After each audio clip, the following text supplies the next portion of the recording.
Ahmet Aydın da okulumuzun baş müdür yardımcısıdır. Ve acilen onun odasına gitmemi istediler. Ve o hengameyle ben de içeri girdim. Ve orada babamın yanında da 3 tane şahsı gördüm. Ve içeri girer girmez bana otur dediler falan böyle. Babam da zaten orada oturuyordu yanlarında. Ve biz beraber geldik, babamla falan beraber geldik. Bizler hani kendileri isimlerini vermemelerine rağmen isimleri zaten terörle mücadele ekipleri olduğu zaten belliydi. Polisti zaten kendileri. Yani okula geliş amaçları da zaten belliydi.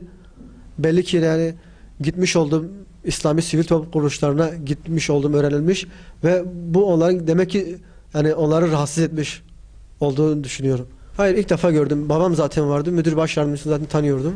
Yani 3 tane de polis falan vardı. Nereden biliyorsunuz polisi? Polis zaten ellerindeki dosyalardan terörle mücadele ekipleri olduğu zaten açıkça ortadaydı zaten. Dosyaların üzerine zaten yazıyordu terörle mücadele ekipleri olduklarını ve oradan anladım. Hayır, herhangi bir teklifte bulunmadılar. Baktığımız zaman biz seni sıkmak için gelmedik falan böyle rahat ol türünden kelimeler de geçiyordu yani.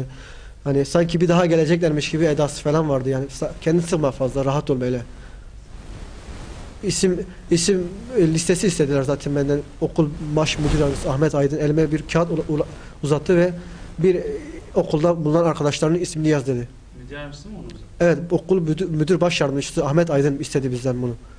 Yani bu tür davranışı sergilememesi lazımdı. Hoş bir şey değildir yani. Yani polislerin yanında Polislerin yanında evet. sen kart uzattı, arkadaşlarının ismini yazdı. Evet, arkadaşlarımızın ismini yazdı.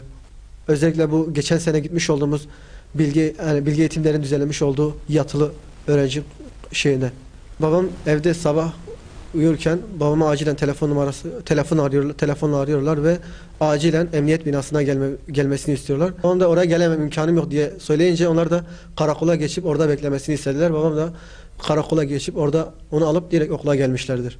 İmam Hatip gibi bir okulda böyle bir olayın yaşanması hiç hoş bir şey değil. Yani hele ki adı üstünde İmam Hatip Lisesi ve yapılan bu güzel hasletler, bu güzel davranışların rencide edilmesi adına hoş bir şey değildir. Yani müdür baş yardımcısının bizi direkt emniyetin, polislerin eline teslim etmesi hiç ahlaki değildir, hiç güzel davranış değildir diye düşünüyorum. Hayır, şu ana kadar yasal olmayan bir şey görmedim. Çünkü yapılan her türlü etkinlik izin alaraktan yapılıyor ve her türlü faaliyet valilikten olsun, kaymakamlıktan olsun her biri izin alaraktan yapılıyor yani. Katkısı çoktur. Sayamayacağım kadar çoktur. Baktığımız zaman dersler olsun, özellikle de ilmi konularda olsun, dini konularda olsun kendimi geliştirdim ve ders hususunda kendimi geliştirdim. O açıdan faydaları çoktur yani.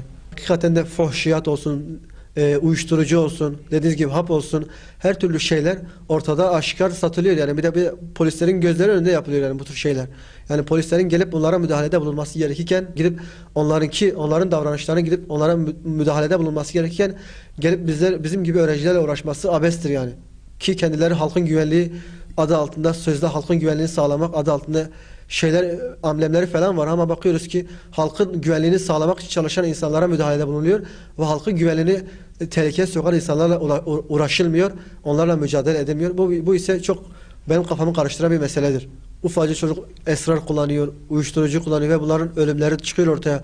Daha uyuşturucu yaşı 12'ye inmiştir yani baktığımız zaman bilimsel olarak açıklanmıştır. Yani internete gitme oranı ufacık çocuk çocuk konuşmayı bilmiyor, doğru düzgün internete girip o internetin kirli ortamına giriyor ve o insanların düzeltilmesi lazım iken yani gelmişler farklı insanlarla uğraşıyorlar. Yani emri bil maruf nehyanil münker yapan insanlarla uğraşıyorlar. Bu ise pek ahlaki değildir. Yani bu tür faaliyet yürüten İslami sivil toplum kuruluşlarına ve gençlerine kesinlikle önlerine taşlar konulmaması lazım. Önlerine setler konulmaması lazım.